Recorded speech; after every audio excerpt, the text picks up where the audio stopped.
Hello दोस्तों, यदि किसी व्यक्ति को प्रोस्टेट का साइज बढ़ जाने का प्रॉब्लम है तो कौन कौन सी दवाइयाँ इसकी मदद कर सकती है।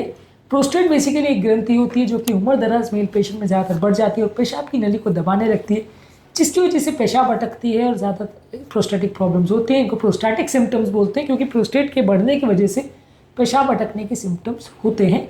आज हम बात करेंगे कौन कौन सी दवाई इस मामले में उपयोगी है और वो कैसे काम करती है। ये दवाइयाँ मैं ऐसे रिकमेंड नहीं करता हूँ कि आप घर पर लेना चालू कर दें, पर एटलीस्ट अपने डॉक्टर के साथ डिस्कस कर सकते हैं कौन कौन सी ग्रुप की दवाइयाँ अवेलेबल है, कैसे काम करती हैं। ये बेसिक आइडिया आपको हो जाए, ये डिस्कशन करने का पर्पस है। टॉपिक पे जाने से पहले जो लोग हमारे चैनल पर नए हैं उन्हें रिक्वेस्ट करूँगा कि चैनल को सब्सक्राइब करें, वीडियोज़ को लाइक करें, शेयर करें, फॉलो करें, कमेंट करें, पूरा देखें। टॉपिक इंपॉर्टेंट है, इसे अंत तक देखिएगा। चलिए शुरू करते हैं।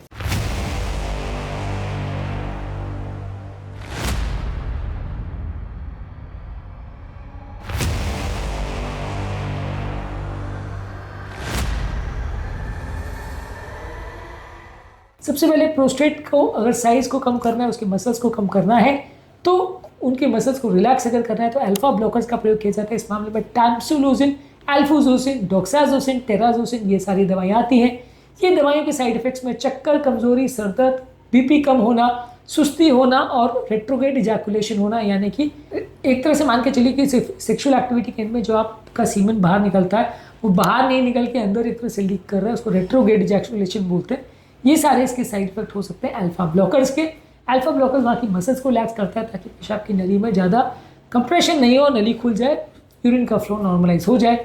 इसके अलावा प्रोस्टेट के साइज को बढ़ने से रोकने के लिए डायहेड्रोटेस्टोस्टेरोन इनहिबिटर यूज़ किया जाता है। लार्ज प्रोस्टेसाइड जिनको है उनको लिए यूज़ किया जाता है। इसमें ड्यूटास्टेरॉइड और फिनास्टेराइड ये दवाई आती है। ये दवाइयों से कुछ हार्मोनल इश्यूज हो सकते हैं, सेक्सुअल ड्राइव का कम होना, इरेक्टाइल डिसफंक्शन होना, मेल पेशेंट में गायनेकोमास्टिया या ब्रेस्ट का इन्लार्जमेंट होना, ये सारे साइड इफेक्ट हो सकते हैं ड्यूटास्टेरॉइड से।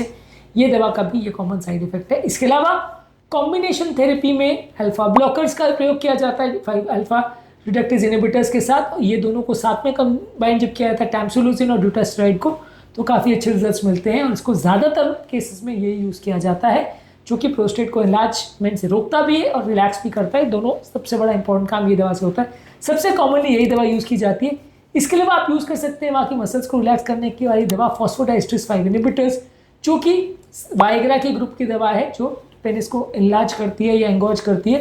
ये बीपीएच के केस में भी काम करती है अगर साथ में इरेक्टाइल डिसफंक्शन हो। टेडालाफिल इसमें उपयोगी है। सर दर्द होना, चेहरे पर रेड हो जाना, नेजल कंजेशन होना या बीपी लो होना, इसके साइड इफेक्ट हो सकते हैं। इसके अलावा अगर सबको साथ में ओवर एक्टिव ब्लैडर के सिम्टम्स भी है, यानी अर्जेंसी फ्रीक्वेंसी के सिम्टम्स भी हो रहे, तो इसको अल्फा ब्लॉकर्स के साथ कंबाइन करके आप ऑक्सीब्यूटाइनिन और टोल्टेरोडाइन को यूज़ कर सकते हैं। इससे मुंह सूखने का प्रॉब्लम, कॉन्स्टिपेशन और धुंधला दिखाई देने के प्रॉब्लम के साइड इफेक्ट्स हो सकते हैं। एंटी कोलिनर्जिक दवाइयाँ बोलते हैं। इसके अलावा बीटा एड्रेनर्जिक एगोनिस्ट दवाई जो है, ये भी ओवर एक्टिव ब्लैडर, यानी ब्लैडर जो पेशाब को कलेक्ट करने वाली जो थैली है वो अगर बहुत ज़्यादा भर जाती है या वो प्रॉपर काम नहीं करती, बार बार वो अगर यूरिन करवाती है, तो वो ब्लैडर के मसल्स को रिलैक्स करने के लिए मीरा बैकग्राउंड करके एक दवा है, बीटा 3 एड्रेनर्जिक एगोनिस्ट है। ये भी ओवर एक्टिव ब्लैडर को रिलैक्स करने काम आती है। ये और एंटीकोलिनर्जिक दोनों को इसमें यूज़ किया जाता है। इसके अलावा कुछ हर्बल सप्लीमेंट जैसे सौ पाल्मेटो और पाइजियम अफ्रीकैनम का प्रयोग किया जाता है। ये भी बाकी दवाइयों के साथ में इसका प्रयोग किया जा सकता है। ये भी प्रोस्टेट के साइज को बढ़ने से रोकते हैं और सिम्टम्स को कम करने में मदद करते हैं। इसके अलावा गोनाडोट्रोपिन रिलीजिंग हार्मोन एंटागोनिस्ट यानी जीएनआरएच एंटागोनिस्ट, जो सीवियर केस में अगर प्रोस्टेट कैंसर का रिस्क है वहाँ पर यूज़ किया जाता है।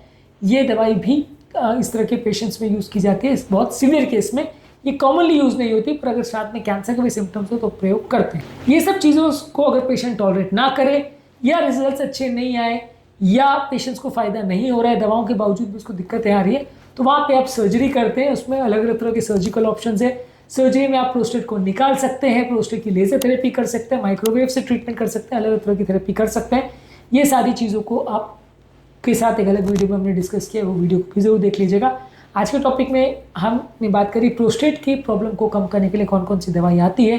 इसके अलावा बाकी वीडियो में सर्जिकल ऑप्शंस को हमने अलग वीडियो में डिस्कस किया, उस वीडियो को भी जरूर देख लीजिएगा। टॉपिक एंड करने से पहले जो लोग हमारे चैनल पर नए हैं उन्हें रिक्वेस्ट करूँगा कि चैनल को सब्सक्राइब करें, वीडियोज़ को लाइक करें, शेयर करें, फॉलो करें, कमेंट करें, पूरा देखें।